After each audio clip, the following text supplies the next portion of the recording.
حبايبي عاملين ايه؟ حبايب مطبخ بودي وماسة. النهارده عاملين اكله جميله قوي والكل بيحبها، وولادك طبعا مش هتبطلي تعملها لهم. ازيكم يا حبايبي؟ عاملين ايه حبايب مطبخ بودي وماسة؟ النهارده ان شاء الله اكلتنا ظريفه وخفيفه كالمعتاد زي ما معودينكم. النهارده هنعمل كنتاكي. طبعا لما تعملوه بوصفتنا استحاله هجيبوه من بره تاني. وهنعمل طبعا الكولسلو اللي الكل طبعا موهوم بيه، والعلبه قد كده ب50 جنيه دلوقتي. الموسم الكرنب شغال والجزر شغال. احنا طبعا ده فرمينه في الكبة عشان ما نطولش عليكم الفيديو، والجزر بشرينه. خلاص كده تمام، لغاية كده تمام.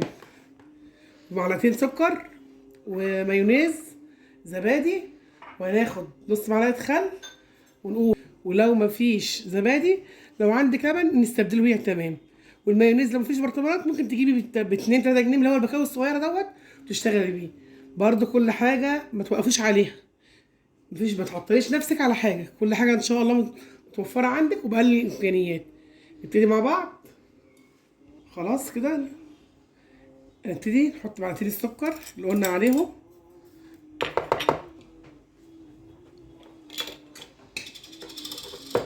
هنفضي المايونيز.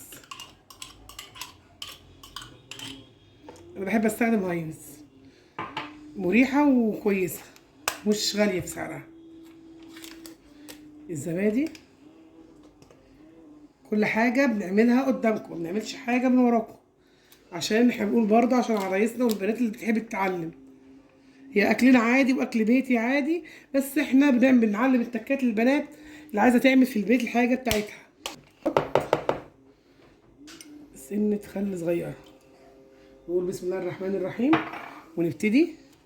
كل دوت على فكره بيبان قدامك ان هو متماسك، بس اول ما بيقعد شويه وتحطيه في التلاجة كل حاجه بتتفاعل مع بعضها، ويبقى طعمه طبعا والله العظيم تحفه.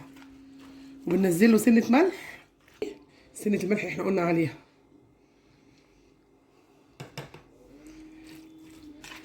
ده كله هيبقى ما شاء الله. والله جربيها بالوصفة دي صدقيني، حاجة جميلة، حاجة حلوة جدا وجميلة. وجربي الوصفة دي كده، قولوا لنا ايه رأيك. دي في ناس بيعملوا فيديوهات مخصوص، انا لا طبعا. عملكم دوت والكاتشب النهارده مع الفراخ اللي انا اهي. الشكل بتاعها اهي معانا. بصوا حبايبي،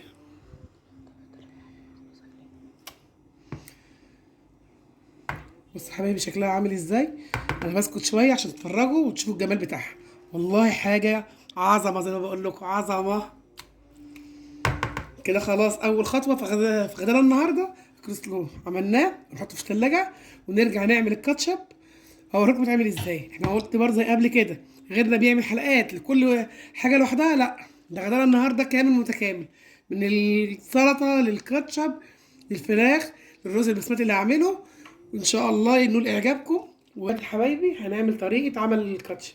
الطريقه دي برضه هتجربيها ومش هتبطلي تعمليها، ومن بره تاني مش هتشتريه.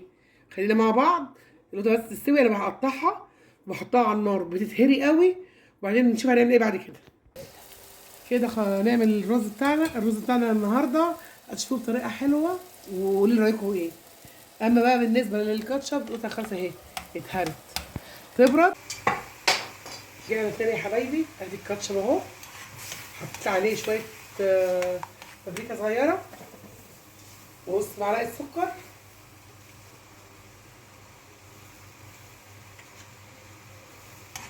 اهو قدامكم كل خطوه بخطوه. حقيقي جربوه. حط عليه معلقه دقيق في ميه حسب ما، ما كتريش، هو احنا هنلف بس بيه الكاتشب. نصفيها بالطريقه دي يبقى المنظر ده. الشطه هتحطي ربع معلقه ملح، ربع معلقه ملح، والشطه اختياري.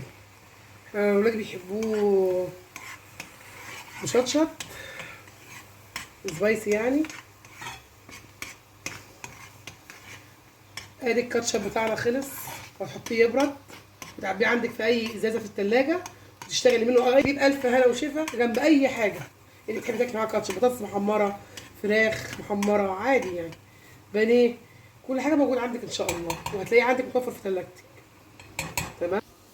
نحط مع بعض مكعب شوربه وانا عندي شوربه هنحط بالمنظر ده الشوربه على الرز. هكمل بشويه ميه، طبعا الميه انا مسخناها ومحضراها.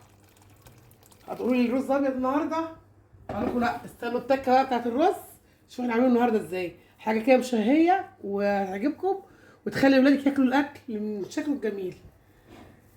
نرجع لبعض تاني. دي يا حبايبي بقى البهارات اللي احنا هنعمل بيها الكنتاكي بتاعنا. 3 مكعبات شوربه، بابريكا، كركم، شطه، فلفل اسمر، 7 بهارات، ملح. ونقول بسم الله الرحمن الرحيم. اول حاجه بتمسكي المكعبات بتبقى عشان لو عندك فوريه مش هتحتاجي تعملي اللي انا بعمله ده. لو عندك اللي هي دي هتعمليها بايدك كده عشان متبقاش ماسكه كده في الفراخ. وعلى فكره انا عايزه اقولك لو بقى خلطه منك من الكميه اللي انت عاملاها بتروحي عاملاها شايلها في كيس او في علبه في الفريزر. في بقى اللي بيعملها بلبن وفي اللي بيعملها ببيض، احنا اقتصاديين على الاخر بنعملها بميه قدامكم اهي. بنضرب كده لغايه ما نشوف القوام بتاعها واحنا شغالين اهي ما شاء الله. هنكمل حاجتنا وللمصداقية احنا ممكن مش هنروح في مكان ونفضل مع بعض لغاية ما نقول يا بس اهي قدام بعضينا اهي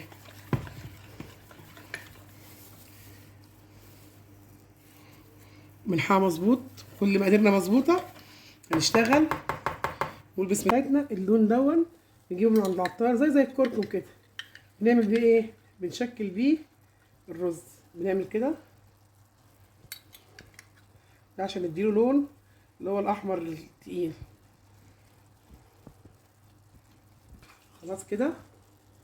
ونيجي من الجنب التاني اخفله خالص اهو. بنيجي من الجنب التاني بنعمل عشان يدينا اللون البينك وهتغطي عليه وتهدي. بعد كده بتمسكيه وبتقلبيه في بعضه تبقى واحده حمرا غامقه وواحده بينك وواحده بيضه وشكلها تحفه والطعم طبعا جميل جدا. مش كل مره هتعمليه بالكركم ومش كل مره هتعمليه بالكاري. شكلي ونوعي وخلي سفرتك او طبليتك او ترابيزتك فيها مشكلين فيها ان شاء الله. هنبدا دلوقتي مع بعض من التبطينه بتاعت الفراخ. والفراخ انا بديها فرتين 2 على النار او عشان ما بقاش ما بحبش اعملها نيه عشان الدم والحاجات دي. وشوفوا الطريقه بتاعتي دي وقولوا رايكم فيها. نقلب كده الحاجه بتاعتنا حاجه كده تمام قوي. نرجع بقى ايه نخلص وبعدين نشوف طريقه التقديم بتاعتنا والرز انا عامل. بسم الله الرحمن الرحيم اهي شاربه من الصوص بتاعها. قول بسم الله ما بتتكيش عليها اهو بالشكل ده يا حبايبي. بنعمل حته كمان اهي قدامكم اهو. اهم شيء ما تضغطيش عليها اهو. ما تضغطيش عليها بالمنظر ده ونفضيها اهي تطلع معاكي جميله جدا. والطريقه دي مش هتبطليها بجد هتدعي لي عليها اهو. حاجه بس تفضلي فيها دقيق كتير تلفيها كده خليها زي خفيفه بالمنظر ده. وهكمل بقى الكميه وارجع لكم تاني. ودي الكميه خلاص اهي خلصتها يا حبايبي. هنعمل بقى حاجه برده كويسه اهي المايونيز مع الكاتشب. دي بتبقى زي صوص كده زي اللي بيتباع في المحلات اللي بيحطوا ليكوا. انت تعملي كل حاجه في بيتك وما تحتاجيش حاجه من بره ان شاء الله. اللي هيحبوه جدا ومن بره عمرك ما هتفكري تشتريه. واكل المطاعم مش هتجيبيه في بيتك. عندك الحاجه وبيتك اعمليها ووفريها. نبتدي ننزل. طبعا احنا مولعين على الزيت قبلها حله كتير كده تحطيه عشان يبقى مغطي قطع الفراخ. طبعا مش عايزه اقول لكم والله العظيم الريحه ما بشكرش في اكلي بس والله العظيم حاجه ما شاء الله حاجه جميله جدا وتحفه. وهتشوفها دلوقتي لما ندخل معاكم على الطبيعه اهي. كل حاجه قدامكم مش هتقولوا حله بالكهرباء ولا قلايه بالكهرباء ولا الكلام ده كله. فبنعمل اللي قدامكم اهو مباشر. ما حطيناش حاجه في التلاجة عشان الخلطه تمسك ولا الكلام ده. رجعوا لله ولله الحمد، حاجتنا موثوق فيها. انا بتكلم عن ثقه، والقرمشه بتاعته عن ثقه. وقولوا لي بعد كده ايه رايكم. احنا لسه هو يا حبايبي ما طلعناش حاجه، بس انا هطلع لكم مفاجآت، حاجات حلويات كده، حلويات، حاجات عظمه. احنا مع بعض اهو مستنيين.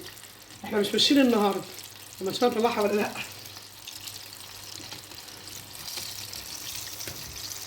بنتي كده بتقول يا ماما مش قادره بصراحه،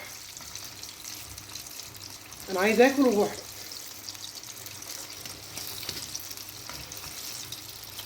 اهو يا حبايبي بيتكلم عن نفسه اهو، حاجه مشهيه وبتتكلم عن نفسها. يلا اهو قدامكم خطوه بخطوه، هتقولوا احنا شاريين وحاطين. بعون الله ولله الحمد اكلنا 100 100. نحط الطاسه التانيه اهو. اهم شيء بس حله صغيره عندك تحط فيها زيت غزير كده اهو، زيت كتير نروح حاطه عشان يغطي القطعه الكنتاكي كلها. بسم الله ما شاء الله. اهو بصوا قدامكم اهو طريقه الخروشه اهو، والله ما شاء الله حاجه جميله جدا وبتتكلم عن نفسها اهو. كل حاجه بنطلعها قدامكم وكل حاجه بنعملها قدامكم، ونقول ما شاء الله لا حول ولا قوه الا بالله. الخروشه دي بتيجي منين؟ بنحط في الدقيق وتنفضها على ظهر ايدينا بالمنظر ده كده، ما بتتكيش عليها عشان الخلطه ما تقعش من عليها. بينا قدامكم وحطيتها على طول كميه ونرجع. ايه رايكم؟ ونروي الرز بالوصفه دي والشكل. دلعيهم، دلعي اولادك، مش كل يوم حاجه روتينيه. والفرخه هي اللي بتعملها لهم بس بالطريقه دي، انت ما زودتيش حاجه في غداك. وده يا حبيبي، وده حبايبي الشكل. الرز دلعيه ولولادك حطيه بالمنظر الجميل ده. والفراخ الكنتاكي عملناها ومخربشه اهي اهي قدامكم، سامعين الصوت؟ حاجه جميله جدا. وهو نفسك بتعملي الفرخه، هي الفرخه بس بالطريقه دي. غيري ونوعي. والكوسلو بتاعنا عمرك ما هتشتريه من بره تاني لما تجربي بالطريقه دي. وده الكاتشب عملناه قدامكم خطوه بخطوه ومش مكلف، وعبيه في ازازه عندك وخليه. ودوت الصوص عملناه بتاع المحلات الكبيره، مايونيز وكاتشب وشطه حسب الرغبه، الشطه طبعا اهو. بتاكلي بيه بطاطس محمره، تاكلي بيه حاجه. وده كان غدانا النهارده وبألف هنا. والزيتون ده على فكره انا كنت مخليلاه في موسم الزيتون، واللفت اللي عملناه مع بعض. قولوا لنا ايه رايكم في غدانا النهارده، وما تنسوناش في اللايك والشير وفعلوا الجرس عشان كل ما هو جديد يوصلكم. ورحمه الله وبركاته.